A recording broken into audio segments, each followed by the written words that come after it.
ಆತ್ಮೀಯರೇ, ಅಭ್ಯುದಯ ಕನ್ನಡ ಯೂಟ್ಯೂಬ್ ಚಾನಲ್ಗೆ ಆತ್ಮೀಯವಾಗಿರ್ತಕ್ಕಂಥ ಸ್ವಾಗತ. ಕಳೆದ ವಾರ ಕನ್ನಡ ಸಾಹಿತ್ಯಕ್ಕೆ ಸಂಬಂಧಪಟ್ಟಿರ್ತಕ್ಕಂಥ ಅನೇಕ ವಿಚಾರಗಳನ್ನು ನಿಮ್ಮ ಜೊತೆಗೆ ಹಂಚಿಕೊಂಡೆ. ಹಳಗನ್ನಡ ಸಾಹಿತ್ಯ, ನಡುಗನ್ನಡ ಸಾಹಿತ್ಯ, ನಾಟಕ ಸಾಹಿತ್ಯದ ಬಗ್ಗೆಯೂ ನಾವಷ್ಟು ಮಾತಾಡಿದ್ವಿ. ಇವತ್ತು ನಾನು ನಿಮ್ಮ ಜೊತೆಗೆ ಡಾಕ್ಟರ್ ಎಚ್ ವೆಂಕಟೇಶಮೂರ್ತಿಯವರು ಬರೆದಿರತಕ್ಕಂತಹ ಶ್ರೀ ಸಂಸಾರಿ ಎನ್ನುವ ಒಂದು ಕವಿತೆಯನ್ನು ಕುರಿತು ನಿಮ್ಮ ಜೊತೆಗೆ ನಾನು ಹಂಚಿಕೊಳ್ತೀನಿ, ನನ್ನ ವಿಚಾರಗಳನ್ನು ಹಂಚಿಕೊಳ್ತೀನಿ. ಅಭ್ಯುದಯ ಕನ್ನಡ ಯೂಟ್ಯೂಬ್ ಚಾನಲ್ ಅದು ಕನ್ನಡ ಸಾಹಿತ್ಯ ಚಿಂತನೆಯನ್ನು ಮಾಡತಕ್ಕಂತಹ ಒಂದು ಚಾನಲ್ ಆಗಿದ್ದು, ವಿದ್ಯಾರ್ಥಿಗಳ ಹಿತವನ್ನು ಬಯಸ್ತಕ್ಕಂಥದ್ದಾಗಿದೆ ಅನ್ನೋದನ್ನು ಮತ್ತೆ ನಾನು ನಿಮ್ಮ ನೆನಪಿಗೆ ತರ್ತಾ ಇದ್ದೀನಿ. ಬಹಳ ಅದ್ಭುತವಾಗಿರ್ತಕ್ಕಂಥ ಕವಿತೆಯನ್ನು ಇವತ್ತು ನಾನು ನಿಮ್ಮ ಜೊತೆಗೆ ಮಾತಾಡ್ತಾ ಹೋಗ್ತೀನಿ. ಮೊದಲಿಗೆ ವೆಂಕಟೇಶಮೂರ್ತಿಯವರನ್ನು ಮೊದಲು ಪರಿಚಯ ಮಾಡಿಕೊಳ್ಳೋಣ. ವೆಂಕಟೇಶಮೂರ್ತಿಯವರು ಕನ್ನಡದ ಮಹತ್ವದ ಕವಿಗಳು. ಅವರ ಕವಿತೆಗಳು ಯಾವ ಚಳುವಳಿಯ ನೆಲೆಗೆ ನಿಲ್ಲುತ್ತದೆ ಅನ್ನೋದನ್ನು ನಾವು ಇಲ್ಲಿ ನೋಡೋದಕ್ಕಿಂತ ಅವರ ಸಾಹಿತ್ಯದಲ್ಲಿರ್ತಕ್ಕಂಥ ಕಸುವು ಅಂದರೆ ಶಕ್ತಿ ಎಷ್ಟಿದೆ ಅಂತ ನೋಡಬಹುದು. ಇವರು ನಾಟಕಗಳನ್ನು ಬರೆದಿದ್ದಾರೆ, ಕಾದಂಬರಿಯನ್ನು ಬರೆದಿದ್ದಾರೆ, ಉತ್ತಮವಾದ ಭಾವಗೀತೆಗಳನ್ನು ರಚಿಸಿದ್ದಾರೆ. ಕೃಷ್ಣನಕ್ಕೆ ಸಂಬಂಧಪಟ್ಟಿರ್ತಕ್ಕಂಥ ಕೃಷ್ಣನ ಮತ್ತು ರಾಧೆಯ ಪ್ರೇಮವನ್ನು ತಿಳಿಸ್ತಕ್ಕಂಥ ಅನೇಕ ಸುಂದರವಾದ ಭಾವಗೀತೆಗಳು ಇವರಲ್ಲಿ ಇದೆ. ಅನೇಕ ಟಿ ವಿ ಸೀರಿಯಲ್ಗಳಿಗೆ, ಅದರೊಳಗೂ ಟಿ.ಎನ್. ಸೀತಾರಾಮ್ ಅವರು ಮಾಡಿರ್ತಕ್ಕಂಥ ಮುಕ್ತ ಎನ್ನುವ ಟಿ ವಿ ಸೀರಿಯಲ್ಗೆ ಇವರು ಬರೆದಿರ್ತಕ್ಕಂಥ ಟೈಟಲ್ ಸಾಂಗ್ ಬಹಳ ಪ್ರಸಿದ್ಧಿಯನ್ನು ಪಡೆದಿರ್ತಕ್ಕಂಥದ್ದು. ಇವರು 1944 ಮೇ 30ರಂದು ಚಿತ್ರದುರ್ಗ ಜಿಲ್ಲೆಯ ಹೊದಿಗೆರೆ, ಹೆಚ್ ಅಂದರೆ ಹೊದಿಗೆರೆ ಅಂತ, ಹೊದಿಗೆರೆಯಲ್ಲಿ ಜನಿಸಿದರು. ಗ್ರಾಮೀಣ ಸಂವೇದನೆಯನ್ನು ಸಾಹಿತ್ಯದ ಮೂಲಕ ಕಟ್ಟಿರ್ತಕ್ಕಂಥ ವೆಂಕಟೇಶಮೂರ್ತಿಯವರು ಅನೇಕ ಕವನ ಸಂಕಲನ ಬರೆದಿದ್ದಾರೆ. ಹೆಸರಿಸಬೇಕು ಅಂದರೆ ಪರಿವೃತ್ತ, ಬಾಗಿಲು ಬಡಿಯುವ ಜನ, ಮೊಕ್ತ, ಸಿಂದಾಬಾದಿನ ಆತ್ಮಕಥೆ, ಕ್ರಿಯಾಪರ್ವ, ಉತ್ತರಾಯಣ ಮತ್ತು ಕನ್ನಡ ಸೂರ್ಯ ಮೊದಲಾದ ಕವನ ಸಂಕಲನ ಬರೆದಿದ್ದಾರೆ. ಹೆಜ್ಜೆಗಳು, ಉರಿಯ ಉಯ್ಯಾಲೆ, ಅಗ್ನಿವರ್ಣ, ಹೂವಿ ಮತ್ತು ಸಂಧಾನ, ಕುಣಿ ನವಿಲೆಯನ ನಾಟಕಗಳನ್ನು ಬರೆದಿದ್ದಾರೆ. ತಾಪಿ ಮತ್ತು ಅಮಾನುಷರು ಎಂಬ ಕಾದಂಬರಿಗಳನ್ನು ಕೂಡ ಬರೆದಿದ್ದಾರೆ. ಚಿನ್ನಾರಿ ಮುತ್ತ ಅನ್ನುವ ಸಿನಿಮಾಗೆ ಇವರು ಬರೆದಿರ್ತಕ್ಕಂಥ ಗೀತೆಗಳು ಅತ್ಯಂತ ಹೆಚ್ಚು ಪ್ರಸಿದ್ಧಿಯನ್ನು ಪಡೆದಿರ್ತಕ್ಕಂಥದ್ದು. ಹಾಗಾಗಿ ವೆಂಕಟೇಶಮೂರ್ತಿಯವರು ಕನ್ನಡದ ನವೋದಯ, ನವ್ಯ ಅಂತ ಹೇಳದೆ ಒಟ್ಟು ಕನ್ನಡ ಸಾಹಿತ್ಯದ ಒಂದು ಬೆಳವಣಿಗೆಗೆ ಇವರದೇ ಆಗಿರ್ತಕ್ಕಂಥ ಒಂದು ಕೊಡುಗೆಯನ್ನು ಕೊಟ್ಟಿದ್ದಾರೆ ಅನ್ನೋದರಲ್ಲಿ ಎರಡು ಮಾತಿಲ್ಲ. ವೆಂಕಟೇಶಮೂರ್ತಿಯವರು ಈ ಸರಿ ಆಯ್ಕೆ ಮಾಡ್ಕೊಂಡಿರ್ತಕ್ಕಂಥ ಕವಿತೆ ಯಾವುದಪ್ಪ ಅಂದರೆ ಶ್ರೀ ಸಂಸಾರಿ ಅನ್ನುವುದು. ಪ್ರತಿಯೊಬ್ಬರ ಮನೆಯಲ್ಲೂ ಕೂಡ ಶ್ರೀರಾಮಚಂದ್ರನ ಒಂದು ಪಟ ಇರ್ತದೆ, ಫೋಟೋ ಇರುತ್ತೆ. ರಾಮನವಮಿ ಬಂತು ಅಂದರೆ ಆ ಪಟಕ್ಕೆ ಪೂಜೆ ಮಾಡ್ತಕ್ಕಂಥದ್ದು, ಪಾನಕ ಹೆಸರುಬೇಳೆಯನ್ನು ಹಂಚತಕ್ಕಂಥದ್ದು, ರಾಮನ ಹೆಸರಿನಲ್ಲಿ ದೊಡ್ಡದಾಗಿರ್ತಕ್ಕಂಥ ಉತ್ಸವಗಳು ಮಾಡ್ತಾರೆ. ಎಲ್ಲ ಇಡೀ ಭಾರತ ದೇಶ ಅಲ್ಲ, ಪ್ರಪಂಚದಾದ್ಯಂತ ರಾಮನನ್ನು ಪೂಜೆ ಮಾಡ್ತಕ್ಕಂಥ ಜನ ಇದ್ದಾರೆ. ರಾಮಾಯಣ ಅತ್ಯಂತ ಶ್ರೇಷ್ಠವಾದ ಮಹಾಕಾವ್ಯ. ರಾಮನ ವ್ಯಕ್ತಿತ್ವವನ್ನು ಕಟ್ಟಿಕೊಟ್ಟಿರ್ತಕ್ಕಂಥ ವಾಲ್ಮೀಕಿ ಮಹರ್ಷಿಗಳು ಕೂಡ ತುಂಬ ದೊಡ್ಡ ಜ್ಞಾನಿಗಳು ಅನ್ನೋದ್ರಲ್ಲಿ ಎರಡು ಮಾತಿಲ್ಲ. ಅವರು ಚಿತ್ರಿಸಿದ ಆ ಒಂದು ಪಾತ್ರ ಇವತ್ತು ಕೋಟ್ಯಾಂತರ ಮಂದಿ ಭಾರತೀಯರಿಗೆ ಅವನ ಜೀವನ ಮಾರ್ಗದರ್ಶನವಾಗಿದೆ. ಅದೇ ವಿಷಯವನ್ನು ತೆಗೆದುಕೊಂಡು ನಮ್ಮ ವೆಂಕಟೇಶಮೂರ್ತಿಯವರು ಸುಂದರವಾದ ಒಂದು ಕವಿತೆಯನ್ನು ಬರೆದಿದ್ದಾರೆ. ಅವರು ಆರಂಭವಾಗ್ತಕ್ಕಂಥ ಕವಿತೆ ಎಷ್ಟು ಚೆನ್ನಾಗಿದೆ ನೋಡಿ. ಶ್ರೀರಾಮನು ತಾನೊಬ್ಬನೇ ಎಲ್ಲೂ ಪೂಜೆಗೊಳ್ಳುವುದು ಕಂಡಿಲ್ಲ. ಹೋಗಿ ನೋಡಿ, ನೀವು ಯಾವುದೇ ಊರಿನ ಯಾವುದೇ ರಾಮನ ಗುಡಿಗೆ, ಯಾವುದೇ ಮನೆಯ ಗೋಡೆಯ ಮೇಲಿನ ಪಟವನ್ನಾದರೂ ನೋಡಿ, ರಾಮನೊಬ್ಬನೇ ಎಂದೂ ಎಲ್ಲೂ ಬಾರನು ಪೂಜೆಯ ಮನೆಗೆ. ಅಲ್ವಾ? ರಾಮ ಯಾವತ್ತೂ ಒಂಟಿಯಾಗಿಲ್ಲ. ನೀವು ಕೃಷ್ಣನ ಒಂಟಿ ಫೋಟೋ ನೋಡ್ಬೋದು, ಆಂಜನೇಯಂದು ನೋಡ್ಬೋದು, ಅಥವಾ ಗಣೇಶನ ನೋಡ್ಬೋದು. ಆದರೆ ರಾಮಚಂದ್ರ ಮಾತ್ರ ಒಬ್ಬನೇ ಪೂಜೆಗೊಳ್ತಕ್ಕಂಥದ್ದು ಯಾವತ್ತೂ ಇಲ್ಲ. ಎಡಕ್ಕೆ ಸೀತೆ, ಬಲಕ್ಕೆ ಲಕ್ಷ್ಮಣ, ಕಾಲ ಕೆಳಗೆ ಹನುಮಂತ. ಇದನ್ನು ಕೋದಂಡರಾಮ ಅಂತ ಕರೀತಾರೆ. ಅಂದರೆ ಅರಣ್ಯದಲ್ಲಿ ರಾಮಚಂದ್ರ ವಾಸ ಮಾಡಿದಂಥ ಸಂದರ್ಭದಲ್ಲಿ ಈ ಒಂದು ಚಿತ್ರಣವನ್ನು ಕೊಡ್ತಕ್ಕಂಥದ್ದು.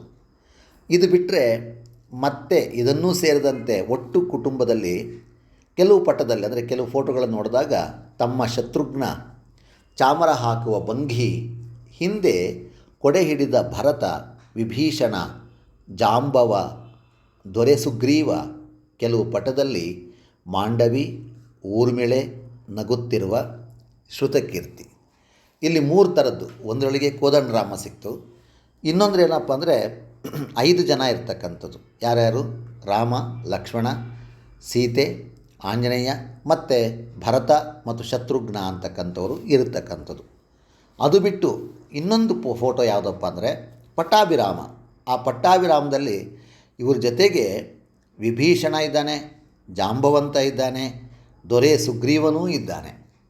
ಇದು ಬಿಟ್ಟು ಇನ್ನೊಂದು ಫೋಟೋ ಇದೆಯಪ್ಪ ಅಂದರೆ ಅದರಲ್ಲಿ ರಾಮನ ತಮ್ಮಂದಿರ ಹೆಂಡತಿಯರು, ರಾಮ ಸೀತೆ, ಭರತ ಮಾಂಡವಿ, ಲಕ್ಷ್ಮಣ ಊರ್ಮಿಳೆ, ಶತ್ರುಘ್ನ ಶ್ರುತಕೀರ್ತಿ. ಈ ರೀತಿ ಜೋಡಿ ಜೋಡಿಯಾಗಿರ್ತಕ್ಕಂತಹ ಆ ಗಂಡ ಹೆಂಡತಿ ಇರತಕ್ಕಂಥ ಬೃಹತ್ತಾದ ಒಂದು ಚಿತ್ರಣ. ಮತ್ತು ಈ ರಾಮನ ಪಟ್ಟಾಭಿಷೇಕದಲ್ಲಿ ಬೇರೆ ದೇವತೆಗಳು ಬಂದಿದ್ದಾರೆ. ಯಾರ್ಯಾರಪ್ಪ? ಉಳಿದ ದೇವರಂತೆ ಎಂದಿಗೂ ರಾಮ ಒಬ್ಬನೇ ಪೂಜೆಯ ಕೊಳ್ಳನು. ರಾಮ ಪೂಜೆ ಬರೀ ರಾಮನ ಪೂಜೆಯೇ? ಅದೊಂದು ಕುಟುಂಬ ಪೂಜೆ. ಕುಟುಂಬ ಸೌಖ್ಯವನ್ನು ಹೇಳಿಕೊಟ್ಟಂಥವನೇ ರಾಮಚಂದ್ರ. ಭಾರತ ದೇಶದ ಸಂಸ್ಕೃತಿಯ ಮೂಲ ಬಿಂದು ಯಾವುದಪ್ಪ ಅಂದರೆ ಕುಟುಂಬದ ಐಕ್ಯತೆ. ನಾವೆಲ್ಲರೂ ಒಂದೇ ಅನ್ನುವ ಒಂದು ಭಾವವನ್ನು ತರ್ತಕ್ಕಂಥದ್ದು. ಪ್ರಪಂಚದ ಯಾವುದೇ ದೇಶದ ಸಮಾಜದಲ್ಲೂ ಕಾಣೋದಕ್ಕೆ ಸಿಗದೇ ಇರತಕ್ಕಂತಹ ಕೌಟುಂಬಿಕ ಒಗ್ಗಟ್ಟನ್ನು ತೋರಿಸ್ತಕ್ಕಂಥವನು ರಾಮಚಂದ್ರ. ಅದಕ್ಕೆ ಹೇಳ್ತಾರೆ, ಎಷ್ಟು ವಿಶಾಲ, ಎಷ್ಟು ವಿಸ್ತಾರವಾಗಿರ್ತಕ್ಕಂಥದ್ದು ಶ್ರೀರಾಮನ ಸಂಸಾರ. ಇದು ತಾನಾಯಿತು, ತನ್ನ ಕಣ್ಗೊಂಬೆ ತಾನಾಯಿತೂ ಚೌಕಟ್ಟಿಲ್ಲ. ಇವತ್ತು ಈ ರೀತಿಯ ಸಮಾಜವನ್ನು ನೋಡ್ತಿದ್ದೀವಿ. ನಾನು, ನನ್ನ ಹೆಂಡತಿ, ನನ್ನ ಮಕ್ಕಳು ಅಂತಕ್ಕಂಥದ್ದು. ಆದರೆ ರಾಮ ಆ ರೀತಿ ಅಲ್ಲ. ಎಲ್ಲರೊಂದಿಗೆ ಬದುಕುವ ಒಟ್ಟು ಕುಟುಂಬ ಸ್ನೇಹವನ್ನು ತಂದುಕೊಟ್ಟಂಥವನೇ ಶ್ರೀರಾಮಚಂದ್ರ. ರಾಮನ ಸಂಸಾರ ಒಟ್ಟು ಸಂಸಾರ.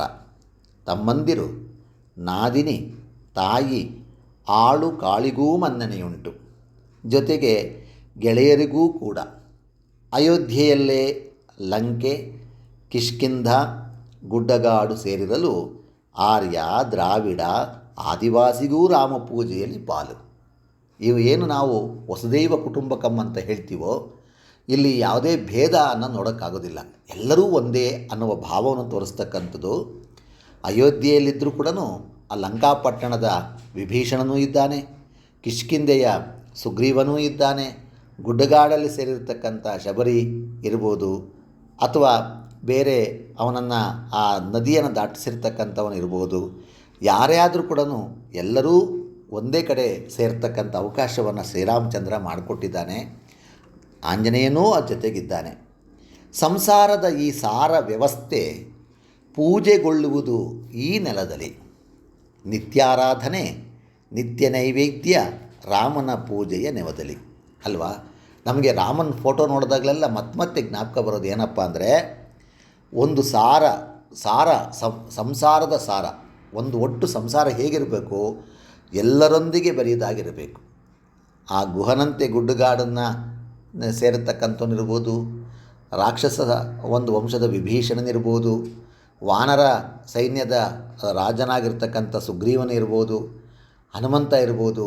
ಎಲ್ಲರ ಜೊತೆಗೆ ಸೇರ್ತಕ್ಕಂತಹ ಒಂದು ಒಟ್ಟು ಕುಟುಂಬ ವ್ಯವಸ್ಥೆಯನ್ನು ರಾಮಚಂದ್ರ ಇಲ್ಲಿ ತೋರಿಸ್ತಾನೆ. ವರ್ಗ, ವರ್ಣ, ವೈಷಮ್ಯ ಲೆಕ್ಕಿಸದೆ ಪೂಜೆಗೊಳ್ಳುತ್ತಿದೆ ಸಂಸಾರ ಅಲ್ವಾ. ಅವನು ಬಡವ, ಇವನು ಶ್ರೀಮಂತ ಅನ್ನೋದಿಲ್ಲ. ಈಗ ಶಬರಿಗೆ ಯಾವ ಸಂಪತ್ತಿತ್ತು? ಪಾಪ ಅವಳು ಗುಡಿಸಿನಲ್ಲಿ ವಾಸ ಮಾಡ್ತಕ್ಕಂಥವಳು. ಅವಳ ಬಳಿಗೂ ರಾಮಚಂದ್ರ ಬಂದ. ಗುಹಾ ಕೊಟ್ಟಿರ್ತಕ್ಕಂಥ ಆ ಆಹಾರವನ್ನು ಸ್ವೀಕಾರ ಮಾಡ್ದ. ದೇವತೆಗಳಂತೆ ಮಾಡ್ತಿದ್ದಂಥ ಋಷಿಗಳನ್ನೂ ಕೂಡ ಇವನು ಓಲೈಸಿದ. ಯಾರ ಜೊತೆಗೂ ಹೊಂದಾಣಿಕೆ ಆಗ್ತಕ್ಕಂಥ ವ್ಯಕ್ತಿತ್ವ ಯಾರ್ದಾದ್ರೂ ಇದ್ದರೆ ಅದು ಶ್ರೀರಾಮಚಂದ್ರ. ಹಮ್ಮು ಬಿಮ್ಮು ಇಲ್ಲೇ ಇರತಕ್ಕಂಥದ್ದು. ಅದಕ್ಕೇ ಸ್ವರ್ಗವೆನ್ನುವುದು ಇನ್ನೆಲ್ಲಿರುವುದು? ಇಲ್ಲೇ ಕಾಲಡಿ ನೆಲದಲ್ಲಿ ಅಲ್ವಾ. ಸ್ವರ್ಗದ ಸುಖ ಎಲ್ಲಿ ಸಿಗುತ್ತಪ್ಪ ಅಂದರೆ ರಾಮಚಂದ್ರನ ಜೊತೆಯಲ್ಲಿ ಸಿಗ್ತಕ್ಕಂಥದ್ದು. ಈ ಕೌಟುಂಬಿಕ ಗೋಷ್ಠಿ ಒಟ್ಟು ಎಲ್ಲರೂ ಸೇರ್ತಕ್ಕಂತಹ ಒಂದು ದೊಡ್ಡದಾದ ಚರ್ಚೆ, ಸಮಾರಂಭ, ಗೋಷ್ಠಿ ಎಲ್ಲಿದೆಯಪ್ಪ ಅಂದರೆ ಆ ಪಟದಲ್ಲಿ ಸ್ನೇಹ, ಮೋಹ, ತಿಕ್ಕಾಟಗಳು, ರಾಮ ಮತ್ತು ಸುಗ್ರೀವ ನಡುವೆ ಇರತಕ್ಕಂಥ ಸ್ನೇಹ ಇರ್ಬೋದು, ಆಂಜನೇಯ ರಾಮನ ಜೊತೆಗೆ ಇರತಕ್ಕಂತಹ ಸ್ನೇಹ ಇರ್ಬೋದು, ಅಥವಾ ಮೋಹ, ಒಬ್ಬರ ಮೇಲೆ ಒಬ್ಬರು ಆಸೆ ಪಡ್ತಕ್ಕಂಥದ್ದು, ಅಥವಾ ಆ ತಿಕ್ಕಾಟಗಳು ರಾಮ ಮತ್ತು ಬೇರೆಯವ್ರ ಜೊತೆಗೆ ರಾವಣ ಜೊತೆಗೆ ನಡೀತಕ್ಕಂಥ ತಿಕ್ಕಾಟ, ವಿಭೀಷಣ ಮತ್ತು ರಾವಣ ಜೊತೆಗೆ ನಡೀತಕ್ಕಂಥ ತಿಕ್ಕಾಟ, ಹೀಗೆ ಎಷ್ಟೆಷ್ಟೋ ವಿಭಿನ್ನವಾದ ಆಲೋಚನೆಗಳ ನಡುವೆಯೂ ಒಂದಾಗ್ತಕ್ಕಂತಹ ಒಂದು ಕುಟುಂಬ. ತಮ್ಮ ತಮ್ಮ ಗಂಡಂದಿರ ಪಕ್ಕ ಬೀಗುವವರು ನಗೆಹೆಣ್ಣುಗಳು, ಬೀಗುವವರೇ ನಗೆಹೆಣ್ಣುಗಳು. ಅವರು ನಗುತ್ತಾ ಆ ಮಾಂಡವಿ, ಶ್ರುತಕೀರ್ತಿ, ಸೀತೆ ಮತ್ತು ಊರ್ಮಿಳೆ ಅವರು ನಗ್ತಾ ಇದ್ದಾರೆ. ಚಿತ್ರಪಟದ ಅಂದಾಜೇ ಇಲ್ಲ ತಿರುವುಮೂರ್ತಿ ಹನುಮಂತನಿಗೆ. ಅವನು ಹೇಗೆ ನಿಂತ್ಕೋಬೇಕು, ಹೇಗೆ ಪೋಸ್ ಕೊಡಬೇಕು ಅಂತ ಪಾಪ ಆಂಜನೇಯ ಸ್ವಾಮಿ ಗೊತ್ತಿಲ್ವಂತೆ. ಅವನ ಮುಖನ ಆ ಕಡೆಗೋ ತಿರುಗಿಸ್ಕೊಂಡು ಆಶ್ಚರ್ಯದಿಂದ ಇವರೆಲ್ಲರನ್ನೂ ನೋಡ್ತಾ ಇದ್ದಾರಂತೆ. ಈ ಸಂದರ್ಭದಲ್ಲಿ ಇದ್ದಕ್ಕಿದ್ದಂತೆ ಪುರಾಣದ ಪ್ರಜ್ಞೆಯಿಂದ ವಾಸ್ತವಕ್ಕೆ ಕರ್ಕೊಂಬಂದು ನಮ್ಮನ್ನು ನಿಲ್ಲಿಸ್ತಾರೆ ಎಚ್ ಎಸ್ ವೆಂಕಟೇಶ ಮೂರ್ತಿಯವರು. ಅದರೊಳಗೊಂದು ಸಂದೇಶ ಕೂಡ ಕೊಡ್ತಾರೆ. ಕರಿಯ ಮುಸುಕಲ್ಲಿ ಬಿಂಬಗ್ರಾಹಿ ಮಂದ್ರದಲ್ಲಿ, ಅಂದರೆ ನಿಧಾನವಾಗಿ, ಬಿಂಬಗ್ರಾಹಿ ಅಂದರೆ ಫೋಟೋಗ್ರಾಫರ್, ಅವನು ಹೇಳ್ತಾನಂತೆ, ಗೊಣಗಿದ ಹೀಗೆ ಹೆಗಲ ಬಿಲ್ಲ ಕೆಳಗಿಳಿಸಿರಿ ಸ್ವಾಮಿ, ಜಾಗ ಉಂಟು ಇನ್ನೊಬ್ಬರಿಗೆ. ಎಲ್ಲರೂ ಒಂದೇ ಫ್ರೇಮಲ್ಲಿ ಬರಬೇಕಲ್ಲ. ಹಾಗಾಗಿ ರಾಮಚಂದ್ರ ಕೋದಂಡ ರಾಮನ ಹತ್ರ ಬಿಲ್ಲಿರುತ್ತಲ್ಲ, ಅದು ಸ್ವಲ್ಪ ಪಕ್ಕಕ್ಕಿಡಿ ಸ್ವಾಮಿ, ಸ್ವಲ್ಪ ಜಾಗ ಆಗ್ತದೆ ಅಂತ ಕೇಳ್ಕೊಂಡಂತೆ. ಥಟ್ಟನೇ ನೆನಪು ಸೇತುರಾಮನಿಗೆ, ಸೀತಾರಾಮ ಅಲ್ಲ ಸೇತುರಾಮ. ರಾಮ ಆ ಒಂದು ಲಂಕೆಗೆ ಒಂದು ಸೇತುವೆಯನ್ನು ಕಟ್ಟಿದ್ನಲ್ಲ, ಹಾಗಾಗಿ ಅದು ಸೇತುರಾಮ. ಅವನು ಮರಳು ಸೇವೆಯ ಅಳಿಲು ಮರಿಯನ್ನು ನೆನಪು ಮಾಡಿಕೊಂಡಂತೆ. ಪಾಪ ರಾಮಚಂದ್ರ ಸೇತುವೆ ಕಟ್ಟಬೇಕಾದ್ರೆ ಒಬ್ಬೊಬ್ಬರೆಲ್ಲರೂ ಒಂದೊಂದು ಸಹಾಯ ಮಾಡಿದ್ರು. ಒಬ್ಬರು ಸೇವೆ, ಒಬ್ಬರು ಕಲ್ಲು ತಂದು ಹಾಕಿದ್ರು, ಒಬ್ಬರು ಗುಂಡು ತಂದು ಹಾಕಿದ್ರು, ಇನ್ನೊಬ್ಬರು ಮರಳು ತಂದು ಹಾಕಿದ್ರು. ಆ ನಳ ನೀಲ ಅಂತಕ್ಕಂಥವರು ಅವರ ಆ ಒಂದು ಮುಂದಾಳತ್ವದಲ್ಲಿ, ಹನುಮಂತನ ಮುಂದಾಳತ್ವದಲ್ಲಿ ಸೇತುವೆ ಕಟ್ಟಬೇಕಾದ್ರೆ ಆ ಅಳಿಲು ತಾನು ಸೇವೆ ಮಾಡ್ತೀನಿ ಅಂಥೇಳಿ ಅದು ಸಮುದ್ರದಲ್ಲಿ ನೀರಲ್ಲಿ ಮುಳುಗೋದಂತೆ, ಆ ಮರಳಿನ ಮೇಲೆ ಹೊರಳಾಡೋದಂತೆ. ಆಮೇಲೆ ಆ ಮರಳೆಲ್ಲ ದೇಹಕ್ಕೆ ಮೆತ್ಕೊಂಡ ಮೇಲೆ ಸೇತುವೆ ಮೇಲೆ ಬಂದ್ಬಿಟ್ಟು ತನ್ನ ದೇಹವನ್ನು ಕೊಡುವಾಗ ಒಂದಷ್ಟು ಮರಳು ಆ ಸೇತುವೆ ಮೇಲೆ ಬೀಳ್ತಿತ್ತಂತೆ. ಅಂದರೆ ಸೇತುವೆ ಕಟ್ಟೋದಕ್ಕೆ ಅಳಿಲು ಸೇವೆಯನ್ನು ಅದಕ್ಕೆ ನೋಡಿ ಇವತ್ತು ಅಳಿಲು ಸೇವೆ ಅಂತೇಳಿ ಆ ಒಂದು ನುಡಿಗಟ್ಟು ಎಷ್ಟು ಪ್ರಸಿದ್ಧವಾಗಿರ್ತಕ್ಕಂಥದ್ದು. ಅದಕ್ಕೂ ಅವಕಾಶ ಕೊಟ್ಟ ರಾಮ ಧ್ಯಾನಿಸಿದ ಮರುಕ್ಷಣದಲ್ಲಿ ಅಳೆಲಿದೆ ಆತನ ಹೆಗಲಲ್ಲಿ. ಆ ಹೆಗಲ ಮೇಲೆ ಕೂತ್ಕೊಂಡು ಅದಕ್ಕೂ ಒಂದು ಸ್ಥಾನಮಾನ ಕೊಟ್ಟ ಶ್ರೀರಾಮಚಂದ್ರ. ಅಂದರೆ ಅವನು ವಿಶ್ವಕುಟುಂಬಿ ಅನ್ನುವ ಒಂದು ತತ್ವವನ್ನು ಸಾರತಕ್ಕಂಥ ಅದ್ಭುತವಾದ ಒಂದು ಕವಿತೆಯನ್ನು ಡಾಕ್ಟರ್ ಎಚ್ ಎಸ್ ವೆಂಕಟೇಶ ಮೂರ್ತಿಯವರು ಬರೆದಿದ್ದಾರೆ. ಅವರಿಗೆ ಕೋಟಿ ನಮನಗಳನ್ನು ಅರ್ಪಣೆ ಮಾಡೋಣ, ರಾಮನ ವ್ಯಕ್ತಿತ್ವವನ್ನು ಆಸ್ವಾದಿಸೋಣ ಅಂತ ಹೇಳ್ತಾ ಮತ್ತೊಂದು ಕವಿತೆಯೊಂದಿಗೆ ನಿಮ್ಮನ್ನು ಭೇಟಿ ಮಾಡ್ತೀನಿ. ಅಭ್ಯುದಯ ಯೂಟ್ಯೂಬ್ ಚಾನಲನ್ನು ನೀವೆಲ್ಲರೂ ಬೆಂಬಲಿಸಿ, ಇದನ್ನು ಆಸ್ವಾದಿಸಿ, ಕನ್ನಡ ಸಾಹಿತ್ಯವನ್ನು ಬೆಂಬಲಿಸಿ ಅಂತ ನಾನು ಕೇಳ್ಕೊಳ್ತಿದ್ದೀನಿ.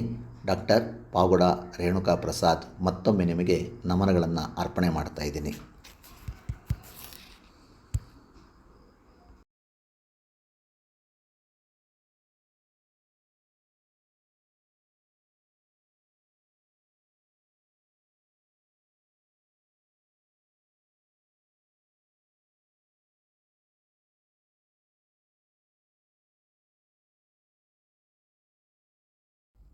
ಆತ್ಮೀಯರೇ, ಅಭ್ಯುದಯ ಕನ್ನಡ ಯೂಟ್ಯೂಬ್ ಚಾನಲ್ಗೆ ಆತ್ಮೀಯವಾಗಿರ್ತಕ್ಕಂಥ ಸ್ವಾಗತ. ಕಳೆದ ವಾರ ಕನ್ನಡ ಸಾಹಿತ್ಯಕ್ಕೆ ಸಂಬಂಧಪಟ್ಟಿರ್ತಕ್ಕಂಥ ಅನೇಕ ವಿಚಾರಗಳನ್ನು ನಿಮ್ಮ ಜೊತೆಗೆ ಹಂಚಿಕೊಂಡೆ. ಹಳಗನ್ನಡ ಸಾಹಿತ್ಯ, ನಡುಗನ್ನಡ ಸಾಹಿತ್ಯ, ನಾಟಕ ಸಾಹಿತ್ಯದ ಬಗ್ಗೆಯೂ ನಾವಷ್ಟು ಮಾತಾಡಿದ್ವಿ. ಇವತ್ತು ನಾನು ನಿಮ್ಮ ಜೊತೆಗೆ ಡಾಕ್ಟರ್ ಎಚ್ ಎಸ್ ವೆಂಕಟೇಶ ಮೂರ್ತಿಯವರು ಬರೆದಿರತಕ್ಕಂತಹ ಶ್ರೀ ಸಂಸಾರಿ ಎನ್ನುವ ಒಂದು ಕವಿತೆಯನ್ನು ಕುರಿತು ನಿಮ್ಮ ಜೊತೆಗೆ ನಾನು ಹಂಚ್ಕೊಳ್ತೀನಿ, ನನ್ನ ವಿಚಾರಗಳನ್ನು ಹಂಚ್ಕೊಳ್ತೀನಿ. ಅಭ್ಯುದಯ ಕನ್ನಡ ಯೂಟ್ಯೂಬ್ ಚಾನಲ್ ಅದು ಕನ್ನಡ ಸಾಹಿತ್ಯ ಚಿಂತನೆಯನ್ನು ಮಾಡತಕ್ಕಂತಹ ಒಂದು ಚಾನಲ್ ಆಗಿದ್ದು, ವಿದ್ಯಾರ್ಥಿಗಳ ಹಿತವನ್ನು ಬಯಸ್ತಕ್ಕಂಥದ್ದಾಗಿದೆ ಅನ್ನೋದನ್ನು ಮತ್ತೆ ನಾನು ನಿಮ್ಮ ನೆನಪಿಗೆ ತರ್ತಾ ಇದ್ದೀನಿ. ಬಹಳ ಅದ್ಭುತವಾಗಿರ್ತಕ್ಕಂಥ ಕವಿತೆಯನ್ನು ಇವತ್ತು ನಾನು ನಿಮ್ಮ ಜೊತೆಗೆ ಮಾತಾಡ್ತಾ ಹೋಗ್ತೀನಿ. ಮೊದಲಿಗೆ ಎಚ್ ಎಸ್ ವೆಂಕಟೇಶ್ ಮೂರ್ತಿಯವರನ್ನು ಮೊದಲು ಪರಿಚಯ ಮಾಡಿಕೊಳ್ಳೋಣ. ಎಚ್ ಎಸ್ ವೆಂಕಟೇಶ್ ಮೂರ್ತಿಯವರು ಕನ್ನಡದ ಮಹತ್ವದ ಕವಿಗಳು. ಅವರ ಕವಿತೆಗಳು ಯಾವ ಚಳುವಳಿಯ ನೆಲೆಗೆ ನಿಲ್ಲುತ್ತದೆ ಅನ್ನೋದನ್ನು ನಾವು ಇಲ್ಲಿ ನೋಡೋದಕ್ಕಿಂತ ಅವರ ಸಾಹಿತ್ಯದಲ್ಲಿರ್ತಕ್ಕಂಥ ಕಸುವು ಅಂದರೆ ಶಕ್ತಿ ಎಷ್ಟಿದೆ ಅಂತ ನೋಡಬಹುದು.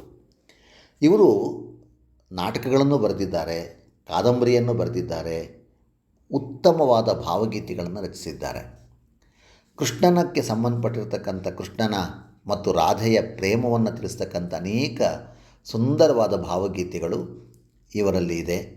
ಅನೇಕ ಟಿ ವಿ ಸೀರಿಯಲ್ಗಳಿಗೆ, ಅದರೊಳಗೂ ಟಿ ಎನ್ ಸೀತಾರಾಮ್ ಅವರು ಮಾಡಿರ್ತಕ್ಕಂಥ ಮುಕ್ತ ಎನ್ನುವ ಟಿ ವಿ ಸೀರಿಯಲ್ಗೆ ಇವರು ಬರೆದಿರ್ತಕ್ಕಂಥ ಟೈಟಲ್ ಸಾಂಗ್ ಬಹಳ ಪ್ರಸಿದ್ಧಿಯನ್ನು ಪಡೆದಿರ್ತಕ್ಕಂಥದ್ದು. ಇವರು 1944 ಮೇ 30ರಂದು ಚಿತ್ರದುರ್ಗ ಜಿಲ್ಲೆಯ ಹೊದಿಗೆರೆ, ಹೆಚ್ ಅಂದರೆ ಹೊದಿಗೆರೆ ಅಂತ, ಹೊದಿಗೆರೆಯಲ್ಲಿ ಜನಿಸಿದರು. ಗ್ರಾಮೀಣ ಸಂವೇದನೆಯನ್ನು ಸಾಹಿತ್ಯದ ಮೂಲಕ ಕಟ್ಟಿರ್ತಕ್ಕಂಥ ಎಚ್ ಎಸ್ ವೆಂಕಟೇಶ್ ಮೂರ್ತಿಯವರು ಅನೇಕ ಕವನ ಸಂಕಲನ ಬರೆದಿದ್ದಾರೆ. ಹೆಸರಿಸಬೇಕು ಅಂದರೆ ಪರಿವೃತ್ತ, ಬಾಗಿಲು ಬಡಿಯುವ ಜನ, ಮೊಕ್ತ, ಸಿಂದಾಬಾದಿನ ಆತ್ಮಕಥೆ, ಕ್ರಿಯಾಪರ್ವ, ಉತ್ತರಾಯಣ ಮತ್ತು ಕನ್ನಡ ಸೂರ್ಯ,